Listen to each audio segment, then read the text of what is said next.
Je sais qu'il y a beaucoup de doutes encore sur la provenance des fonds de notre ami Gérard Lopez. Apparemment, ça en passe de trouver une issue favorable à la DNCG. Mais ce dont je voudrais parler, peu importe ces doutes sur les provenances de l'argent de Lopez, ça serait de voir un peu, d'analyser la construction du projet lillois depuis que Lopez est arrivé. Qu'est-ce qu'on voit?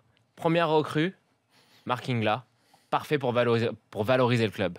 Deuxième recrue. Qui venait du Barcelone. Exactement, ouais. Et qui a sauvé le Barça à une époque où c'était un peu compliqué au début des années 2000. Directeur marketing, c'est ça, Ouais, du Barça? c'est ça, ouais. Deuxième recrue, Campos, qui est un directeur sportif qui a tout de même fait ses preuves, même s'il y a beaucoup de choses un peu opaques autour de lui, Ouais. mais qui, depuis qu'il est arrivé, a fait du très bon travail. Et la troisième recrue, c'est Marcelo Bielsa. Et là où je salue Gérard Lopez, c'est de dire que quand M. Campos est arrivé, on était tous là, nous, entre guillemets, un peu connaisseurs de Marcelo Bielsa, à se dire, ouais, mais Bielsa, jamais il va vouloir venir au LOSC, jamais il va vouloir travailler avec un directeur sportif qui a des liens supposés aussi forts avec le monde des agents. Mais Bielsa est arrivé et on voit que depuis que l'annonce de ce trio-là a été officialisée et depuis que ce trio s'est mis au travail, ça a l'air de fonctionner comme sur des roulettes. D'où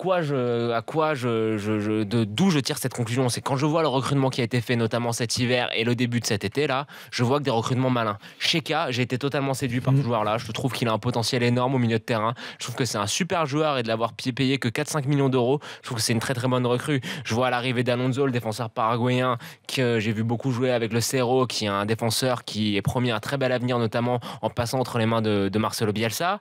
Il y a le petit El Ghazi qui est arrivé, qui a montré des choses assez prometteuses, mais qui manque un peu de discipline. Mais justement, avec l'entraîneur qu'ils ont pris, je me doute pas que la discipline, il va en trouver. Arauro qui va arriver aussi, qui est un ailier virevoltant de Santos, qui est vraiment un feu follet, un ailier qui mange la ligne, mais qui est très très bon. Donc en fait, qu'est-ce que je vois, c'est que le projet du LOSC, même si on n'a aucune certitude, parce que c'est quand même des joueurs qui arrivent un peu de destinations exotiques et qu'on n'a aucune certitude quant à leur adaptation, c'est que je vois que ce projet, il est très cohérent. On a Marcelo Bielsa qui est là pour valoriser des jeunes. Et pourquoi pas faire une plus-value, et même sûrement faire une plus-value quand on se rappelle la manière dont il a entre guillemets sauvé l'Olympique de Marseille en arrivant à faire des prouesses comme valoriser des joueurs comme Gianni Mboula à plus de 20 millions d'euros, c'est chapeau. Donc on a un faiseur de talent, un valorisateur de talent, on a Monsieur Campos qui est là pour lui apporter de la matière, permettre au club, à Marcelo Bielsa d'avoir de la matière à travailler pour permettre au club de se faire des bénéfices, et Ingla qui est là pour vendre ça un peu sur tout l'aspect marketing. Et ben pour l'instant, ce que je vois, c'est que aussi bien du côté de l'OM que du côté de Lille, les deux nouveaux investisseurs qui sont arrivés en Ligue 1 ont fait les choses dans l'ordre, ont nommé les bonnes personnes, et pour l'instant, du point de vue institutionnel, on va attendre pour le sportif, mais du point de vue institutionnel, ça travaille très très bien, et j'ai l'impression que notre Ligue 1 se professionnalise.